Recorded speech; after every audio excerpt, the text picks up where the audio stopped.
अब वैदिक गणित में हम घन ज्ञात करने की विधियों के अंतर्गत बढ़ रहे हैं लगातार, और निकलम सूत्र से घन ज्ञात करने का हमने अभ्यास किया है। अब उसी अभ्यास के अंतर्गत प्रयास 7 के प्रश्नों को हल करने की कोशिश करेंगे आज।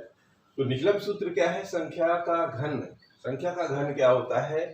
किसी भी संख्या का घन निकालने के लिए ये सूत्र इस्तेमाल करते हैं। वो होती है संख्या धन 2 गुणे विचलन, पहला भाग यानी कि बायां भाग, मध्य भाग में आता है 3 गुणे विचलन का वर्ग यानी बीच वाला भाग, और दाहिना भाग जो होता है विचलन की घात 3 यानी विचलन की घात 3 यानी कि विचलन का घन। इस सूत्र से हमको इस किसी भी संख्या का घन बहुत आसानी से निकाल सकते हैं। तो आइए शुरू करते हैं। 14 का घन। 14 के घन में क्या होती है? संख्या कौन सी है? प्रैक्टिस हमारी हो चुकी है, हमें सिर्फ इसका प्रयास 7 के सारे सवालों को हल करना है। तो प्रयास 7 में पहला 7 जो सवाल है वह 14 है। तो संख्या कौन सी है? 14। तो हम भी यहाँ पर लिखेंगे 14। धन की जगह धन 2 गुणे विचलन। विचलन अब आपको ध्यान रखना है कि ये आधार से निकाला जाता है। आधार आपको पहले ही पता चल चुका है कि 14 का आधार नीचे संख्या जो होगी वो होगी 10। तो 10 से जितना भी वो ज्यादा है वो उसका विचलन कहलाता है। तो यहाँ 10 से ज्यादा है 4, तो ये 4 विचलन में आ गया। ये पहला भाग अर्थात बायां भाग है। अब दूसरा भाग यानी कि मध्य भाग जो होता है वो 3 गुणे विचलन। विचलन यानी कि 4 का वर्ग आता है, और सबसे किनारा यानी कि दाहिना जो भाग होता है वो होता है विचलन की घात 3 अर्थात 4 की घात 3। ये इतना लिखना पड़ता है हमको। लिखने के बाद अब धड़ाधड़ इसका इस्तेमाल कर देना है। तो शुरू करते हैं। तो 4 दूनी 8 इधर का और 14 इधर का। तो 14 और 8 एक बार तो पहली लाइन पे लिख लेते हैं, अगली बार कुछ नहीं लिखेंगे। 14 धन 4 दूनी 8, ठीक है। इधर देखेंगे 3 गुणे 4 चौके 16, और 4 का घन 16 चौके 64। कुछ चीजें हमने पहले बता रखी हैं आपको। ये कुछ चीजें जो है आपको मेमोराइज रखनी है, दिमाग में याददाश्त में रखनी है, जिससे कि आपका कैलकुलेशन तेज हो जाए। बस इससे अंक रखना शुरू कर दीजिए। एक लाइन और बढ़ा दीजिए। अभी इधर से पहला उतारिए तो इधर से आ जाएगा 4, इसको उतारिए, ये जो है इधर शिफ्ट हो जाएगा, क्योंकि हमको आधार में 10 में एक ही शून्य है। तो 16 दूनी 32, 16 3 48, तो इसका आ जाएगा। ये 6 जो है इधर से शिफ्ट हो जाएगा। तो ये 8 6 14 अर्थात ये 54 में बदल गया, ठीक।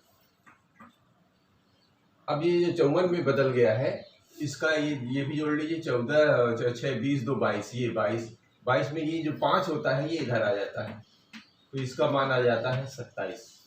बस अब इनसे इकाई निकाल लेना है, इधर वाला पूरा ले लेना है। इधर से इकाई से 4, इधर से मध्य भाग से 4, इधर से 27, और ये 5 इधर से 27 धन 5। ये तो पहले से लगा हुआ है, अब कुछ नहीं करना।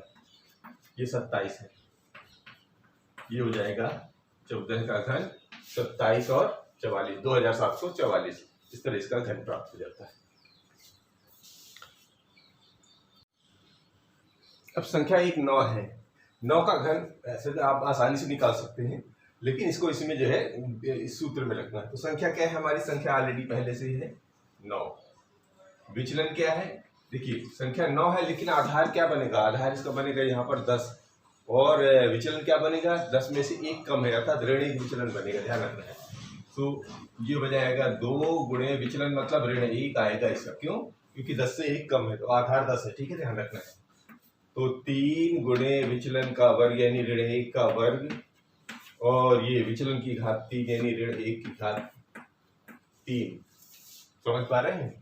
अब आगे चलिए, तो इसको हल करते हैं। ये तो 9 है, 2 एकम 2 ऋण के हो जाएंगे, क्योंकि ये ऋण चिन्ह है, और ये ऋण का वर्ग हो जाता है धन।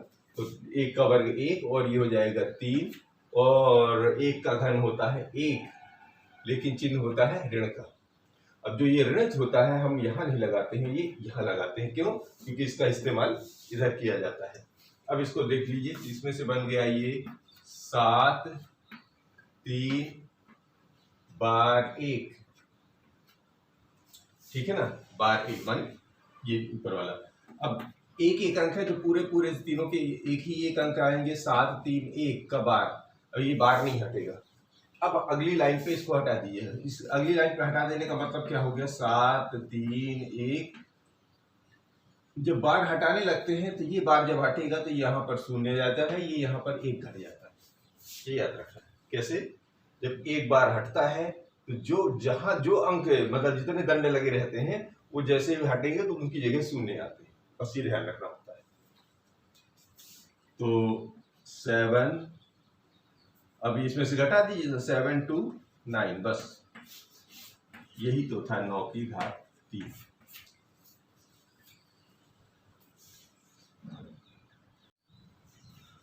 अब इसको लेते हैं 101 का घन। 101 में देखिएगा अब आधार कितना हो जाएगा, आधार हमारा अब यहाँ पर 100 हो जाएगा। 100 का मतलब होगा अब जो भी हमारा ये विचलन आएंगे यानी कि वो दो दो अंक में आ जाएंगे। क्यों? क्योंकि विचलन तो जो भी आएगा लेकिन जो यहाँ पर जो संख्या रखेंगे वो 2 शून्य के हिसाब से रखेंगे, नहीं दो दो अंक को बना बना के रखना पड़ेगा। तो संख्या क्या है 101, ये देखिए 101 विचलन 2 गुणे विचलन की जगह कितना लिखेंगे 0 क्योंकि हमारा यहाँ विचलन 100 से 1 ज्यादा है, ठीक है ना। और 3 गुणे विचलन का वर्ग अर्थात 1 का वर्ग 0 1 का वर्ग और ये 0 1 का घन। ये बात समझ पा रहे हैं? आगे चलेंगे तो ये हो जाएगा 101 धन 2 एकम 2 और 1 का वर्ग चाहे कितनी भी बार भी कर रहे हो 1 ही रहता है। लेकिन 3 एकम 3 ध्यान रखना है, यहाँ पर 3 कैसे लिखेंगे 2 अंकों में। क्यों? क्योंकि आधार जो है 100 है, 100 में 2 शून्य है, इसलिए यहाँ पर जितने भी अंक फिट होंगे मध्य भाग और दाहिने भाग में, मध्य भाग और दाहिने भाग में कितने कितने अंक फिट होंगे, मध्य भाग और दाहिने भाग में 2 2 अंक फिट होंगे। समझ में आ रही है ना। तो यहाँ पर जो हो जाएगा यहाँ 0 1 का जो 1 का घन मतलब ये भी 0 1 ही रहेगा, 1 का घन 1 ही होता है ना। 1 का घन 1, तो यहाँ पर 2 अंक रखने, 1 नहीं रखना। समझ में आ रहे हैं? 0 क्यों लगा रहे हैं? क्योंकि आधार में 2 शून्य है। और इसको जोड़ दीजिए तो ये बन जाएगा 103 0 3 और 1, बस आंसर हो जाएगी। तो 103 0 3 0 1 ये हो जाएगा 101 का घन। ये हमारा आंसर। समझ पा रहे हैं? अब 104 का घन लेते हैं। 104 में क्या होता है, ये संख्या है 104, विचलन देखिए 100 से कितना ज्यादा है, 100 से कितना ज्यादा है 4 से। आधार हमारा 100 है, यहाँ पे विचलन में 4 है, तो 2 गुणे 4 फिर 3 गुणे विचलन का वर्ग, विचलन यानी 4 का वर्ग और विचलन का घन अर्थात 4 का 3 बार गुणा अर्थात 4 के घाते 3।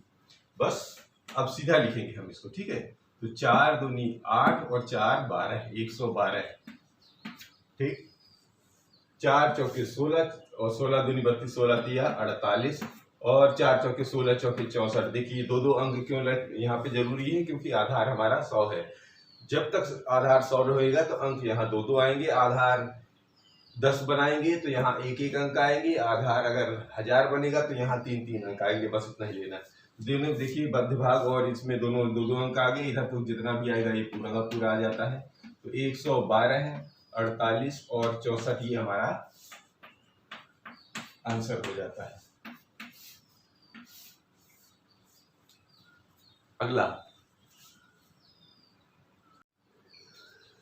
अब 108 का घन ले लेते हैं। तो 108 में क्या है, आधार है यहाँ पर 100 और विचलन है 8। बस ये ध्यान रखना। तो इससे समझ में तो आ ही जा रहा है। तो संख्या हो जाएगी 108, 2 गुणे विचलन है कितना 8। तो 8 है, आधार हमारा कितना है 2 अंकों का। हालांकि 8 का वर्ग भी 64 होता तो ये 8 भी लिख सकते हैं, और नहीं तो 0 8 भी लगा देंगे, कोई दिक्कत नहीं, ठीक है। और 3 गुणे विचलन का वर्ग, विचलन का वर्ग मतलब 8 का वर्ग, तो ये ले लीजिए 8 का वर्ग और विचलन की घात 3 यानी 8 की घात 3। बस हल कर दीजिए फटाक से। तो 8 दूनी 16 और 8 दूनी 16 और 8 16 8 16 4 20 4 24, तो ये हो जाएगा 124, ठीक है। 8 दूनी 16 और 4 20 4 24, 124 हो गया। इसको देख लीजिए ये कितना होता है, 8 8 64 और 64 में 3 का गुणा करना है।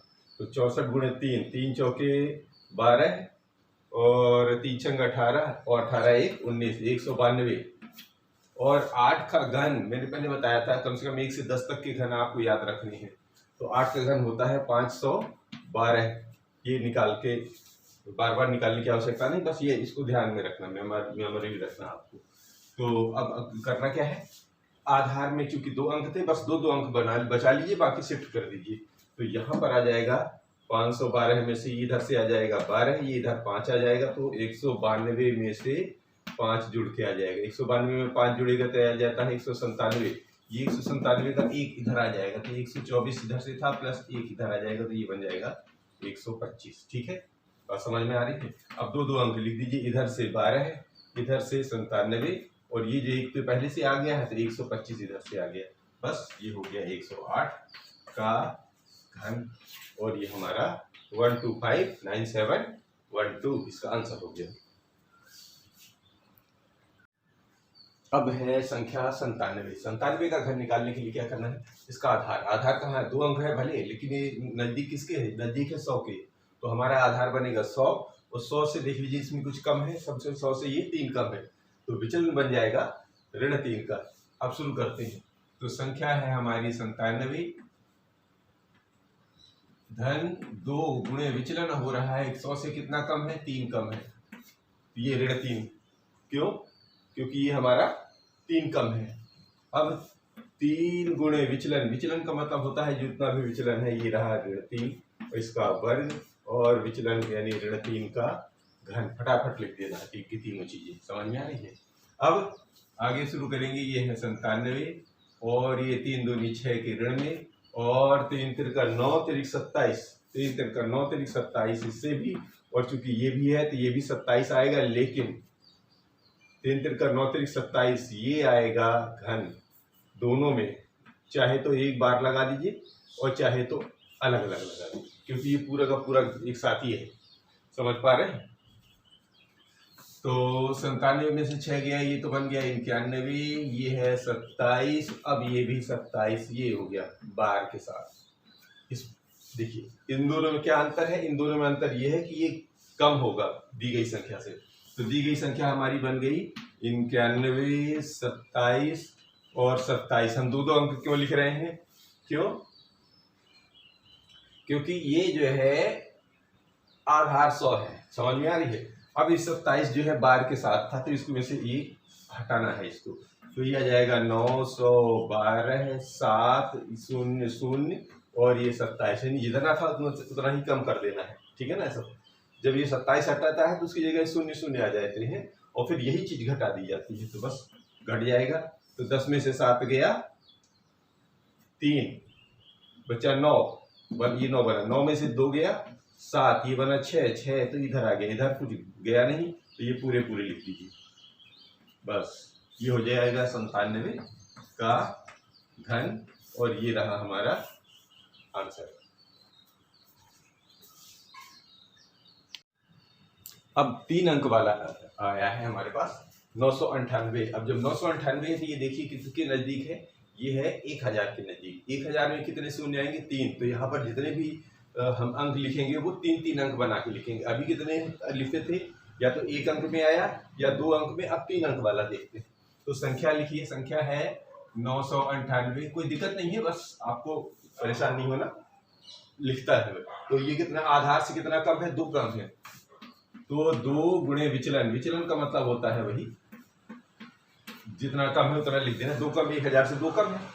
अब इधर से देखेंगे 3 गुणे विचलन का वर्ग। विचलन का मतलब होता है 2 का वर्ग, और विचलन मतलब 2 की घात 3। ये बात समझ पा रहे हैं। बस शुरू कर दीजिए। तो ये बन जाएगा 998। ये पहले एक बार पूरा, जब ये बार वगैरह लिखा रहेगा तो पहले वो लिख लिया करिए, क्योंकि कई बार होता है ना जल्दी ब्याज में जोड़ना देना है, ये कम होना है इसका। तो ये बन जाएगा 2 दूनी 4, और 4 3 12 है ना। 12 है तो ऐसा है, लेकिन ये ऐसा नहीं रखना है, हमारे को आधार ध्यान देना है। 3 3 है, 3 3 है, तो यहाँ पे 1 0 लगेगा, यानी 0 1 2 बनेगा हमारा। बस समझ में आ रहे हैं। आधार अब 0 1 2 बनेगा। अब इधर 2 की घात 3, यानी 2 की घात 3 होता है 8, और लेकिन ये ऋण का है, ऋण का है, यानी ये 8 तो ये हो गया। बस समझ में आ रहे हैं। लेकिन ये 3 अंक के साथ आएगा, ऐसा बार आया। क्यों? क्या अंतर है तो 8 ही, लेकिन 3 अंक रखने पड़ेंगे, ये ध्यान रखना है हमको बस। यही विशेषता इसकी। ये क्यों? क्योंकि आधार 3 है तो यहाँ पे 8 तो है, घटेगा भी 8 ही, लेकिन अंक 3 आएंगे पूरे पूरे, इसमें भी अंक 3 बनेंगे, ये जितना बनेगा उतना ही बनेगा। ठीक है, इधर कोई दिक्कत नहीं होती। तो ये 998 में से 4 घटा दीजिए तो 994, ये बन गया 012, ये बन गया 008। अब इसको पूरा रख दीजिए और इसको ये बार के साथ है, ध्यान रखना है। तो ये बन गया हमारा 994, 0 से 12 0 और ये 008 का बार। पहले तो ऐसे लिखेंगे, अगली लाइन पे ये हटा दीजिए। तो बन गया 994, 012, 000 और 008। बात समझ आ रहे हैं? ये 3 उठ के यहाँ आ गए। अब ये बार गायब हो गया, बस घटा दीजिए आंसर। तो यहाँ से शुरू करेंगे, 10 में से 8 गया 2, ये बना 9, ये भी बना 9 और ये 1 घट गया, क्योंकि हासिल वाले में से ये बना 1, इधर वाले कुछ कोई अंतर नहीं पड़ रहा, तो 1 0 4 9 9 और ये है 998 का घन, और ये हमारा निकलम सूत्र से आंसर।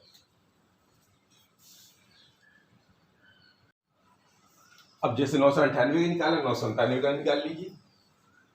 इसमें भी आधार वही कितना बनेगा, 1000, विचलन यहाँ बनेगा 3 कम, यानी ऋण 3। बस हल करना है आपको। तो संख्या है 997 घन 2 गुणे विचलन है इस बार 3 का, और ये रहा 3 गुणे विचलन 3 का वर्ग, और ये 3 का घन, विचलन का घन, 3 का नहीं है, विचलन ऋण 3 है तो हम ऋण 3 बोलेंगे। ठीक है ना? तो शुरू कर देते हैं। 997, ये 3 दूनी 6, ये 27 और ये भी 27। ठीक है, अब करना क्या है, ये 27 तो है, ये 27 में से शून्य लगेगा, ये 27 में भी शून्य लगेगा, लेकिन ये ऋण का है तो इसमें घन लगेगा। ये अंतर है। क्यों? क्योंकि घात 3 है तो 27 ऋण के लगेंगे, लेकिन हमारे आधार जो है 3 अंक, 1000 में 3 शून्य होते हैं, 3 शून्य में ये भी 3 अंक बनेगा, ये भी 3 अंक बनेगा, और ये तो जो बचेगा वो पूरा पूरा आएगा। तो ये 27 जो है ऋण का था, तो ये हमारा बार 27 की जगह 027 लिखेंगे, बस इतना ध्यान रखना। और बस वही हो गया, ये हो गया 991 और ये हो गया 027 और 027 और उसका बार। अब इसको उतार दीजिए, बस खत्म, यानी ये पार्टीशन हटा दीजिए। तो 9 9 1 0 2 7 0 2 7, लेकिन ये बार अभी नहीं हटेगा, इस लाइन पे हट जाएगा। तो 9 9 1 0 2 7 0 0 0 ऋण 0 2 7। अब ये बार गायब हो गया। क्यों? क्योंकि इसकी जगह इन्होंने ले लिया, ये इधर चला गया, बस घटा दीजिए आंसर। तो 10 में से 7 गया 3, 9 में से 2 गया 7, ये बन जाएगा 9, इससे निकल जाएगा 1 6 2 0 1 9 9, और ये 997 का घन, ये इसका आंसर आसानी से